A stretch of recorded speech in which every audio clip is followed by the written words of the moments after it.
بعيدا بقى عن اي حاجة هتتقال، اللوحة دي فائقة العظمة، اقسم بالله عظمة. انا عايزكم بس معلش هنعدي العمود عشان تفهموا الفكرة.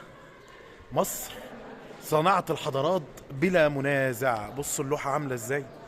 انا عايزكم تتخيلوا الجمال اللي النقش مرسوم بيه، ومدى التفاصيل وكم التفاصيل اللي النقش ده جايبها من فوق لتحت. نقش كمان اهوت. المصريين كانوا على قدر من العظمة يعني. ودي بقى إعادة إحياء الدولة القوية في مصر. كانت الأسرة ال18 والأسرة ال20، أو ما يسمى بعهد الرعامصة. رمسيس الثاني، رمسيس الأول، والناس الجميلة دي، مرورا بالحاج ميرن بتاح. يعني الموضوع كان عظيم يعني. الله الله الله الله الله.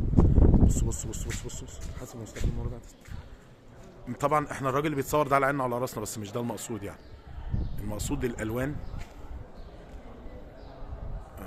والنقوش اللي على الجدران، التماثيل اللي مهدومه. استاذن، متشكر جدا. ثانيه واحده بس وهختفي خالص.